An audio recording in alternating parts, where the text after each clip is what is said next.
Halo para bosku, saya Yudhija Agung Caksana. Kali ini saya mau share sedikit pengalaman menggunakan Oppo A57 yang rilis di bulan Juli 2022. HP entry level dari Oppo yang sekarang harga bekasnya sudah turun di 1,3 juta untuk varian internal 64GB dengan RAM 4GB. Apakah Oppo A57 worth it untuk dibeli di tahun 2024? Simak yuk. Mulai dari bodinya, Oppo A57 memiliki berat 187 gram dan masih menggunakan material polikarbonat atau plastik dengan desain Oppo Glow yang mengkilap saat terkena pantulan cahaya, yang menurut saya memberikan look mewah dan elegan. Balik lagi ke selera ya bosku. Dan untuk feel genggamannya sendiri tergolong nyaman, karena 2D desain atau bodi yang mengotak, sehingga tidak terlalu licin di tangan. Dan Oppo A57 memiliki sertifikasi IP rating 54 yang tahan cipratan air dan debu, tapi belum bisa untuk berenang ya bosku. Pindah di layarnya, Oppo A57 masih menggunakan desain layar water drop screen, sangat disayangkan sekali ya bosku. Dan masih menggunakan layar IPS LCD dengan ukuran layar 6,56 inch dengan resolusi XD+, screen to body ratio 89,8%, dan memiliki kecerahan maksimal 600 nit. Sayangnya, Oppo A57 masih menggunakan refresh rate 60Hz. Menurut saya kualitas layarnya tergolong cukup oke di kelas harganya,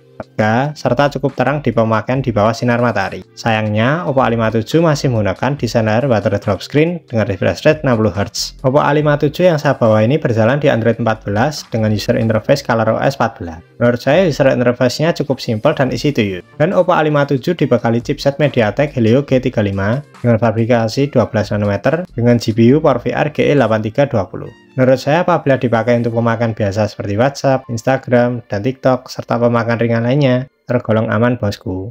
Dan untuk pemakaian game seperti game Mobile Legends bisa berjalan di settingan maksimal frame rate tinggi dengan grafis ultra. Dan untuk game PUBG Mobile sendiri bisa berjalan di settingan maksimal grafis balance dengan frame rate medium. Dan selama pemakaian saya, dengan settingan tersebut cukup lancar ya bosku. Hanya terkadang mengalami frame drop, meskipun sudah menggunakan Hyper Boost sebagai booster untuk meningkatkan pengalaman dalam bermain game. Oppo A57 yang saya bawa ini memiliki internal sebesar 64GB dengan RAM 4GB. Menurut saya varian yang minim ya bosku untuk dipakai jangka panjang. Dan Oppo A57 juga bisa menambah virtual RAM sebesar 4GB. Dan apabila internal 64GB masih belum cukup, maka Oppo A57 bisa menambah memori eksternal tanpa mengorbankan salah satu slot SIM card, karena Oppo A57 sudah menggunakan triple slot SIM tray. Pindah di kamera belakang Oppo A57 memiliki dua lensa, yaitu lensa utama dengan resolusi 13MP dengan aperture 2,2 dan terdapat autofocus, dan lensa mono sebutan dari Oppo atau biasa disebut depth sensor yang memiliki resolusi 2MP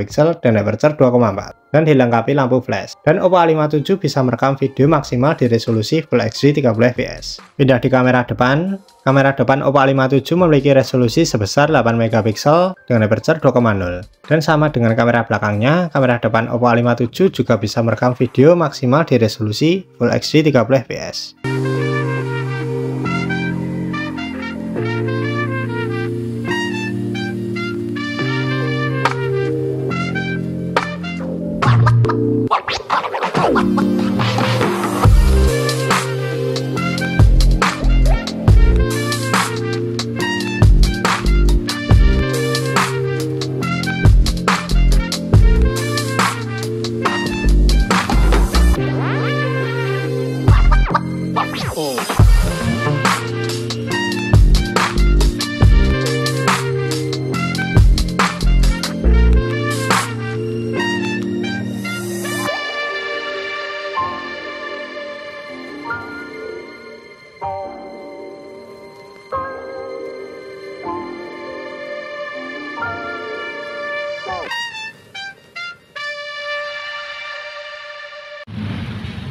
Ini merekam video menggunakan Oppo A57 di resolusi Full HD 30fps.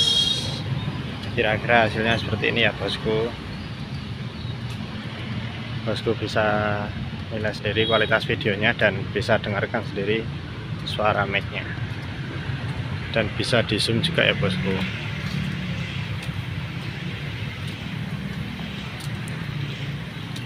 Ini di Taman Stabelan bosku di Solo. Oke, pindah di kamera depan menggunakan Oppo A57 di resolusi Full HD 30fps.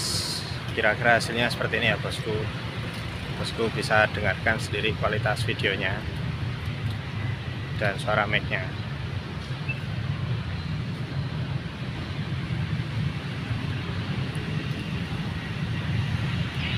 Pindah di speakernya, Oppo A57 sudah menggunakan stereo speaker. Mantap. Dan masih memiliki headphone jack 3,5 mm. Dan ada fitur O-Reality Audio yang berfungsi untuk memilih profil suara sesuai dengan kebutuhan. Dan untuk kualitas suara yang dikeluarkan menurut saya bagus sih di kelas harganya. Kencang, middle keluar, bass keluar, treble keluar, dan lumayan clarity. Bosku bisa dengarkan dengan earphone untuk detailnya dan bisa nilai sendiri kualitas suaranya.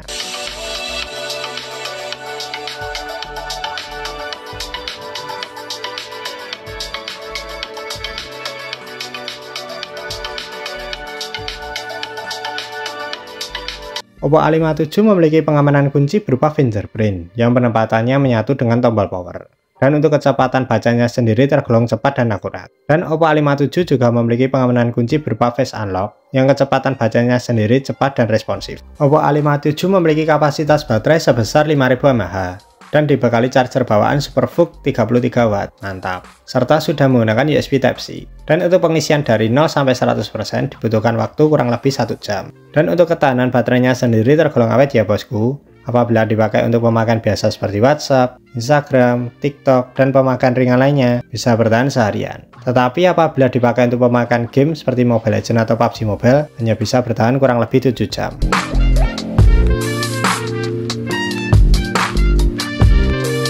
Jadi kesimpulannya, apakah Oppo A57 layak dibeli di tahun 2024? Menurut saya tergantung kebutuhan. Apabila bosku mencari layar yang terang dan vivid, desain yang elegan, balik lagi ke selera ya bosku. Adanya sertifikasi IP rating 54 yang tahan cipratan air dan debu, stereo speaker, baterai yang awet dengan SuperVOOC 33 Watt, USB Type-C, serta pemakaian ringan, dan sesekali untuk pemakaian game seperti Mobile Legends atau PUBG Mobile, dan memiliki budget 1,3 juta saja, maka Oppo A57 layak dibeli. Mengingat dengan harga bekas 1,3 juta, sudah mendapat varian RAM 4GB dengan internal 64GB. Tetapi apabila bosku mencari desain layar punch hole, refresh rate 90Hz, user interface yang ringan, fitur NFC, chipset yang lebih kenceng, serta internal yang lebih gede, maka Oppo A57 tidak layak dibeli. Sehingga bosku bisa mencari opsi lain dengan menyesuaikan budget serta kebutuhan ya bosku. Itu saja kesimpulan dari saya. Apabila ada salah kata, salah informasi, beda pendapat, saya minta maaf. Dan apabila channel ini bermanfaat, maka bisa klik tombol like, share, dan subscribe ya bosku. Terima kasih.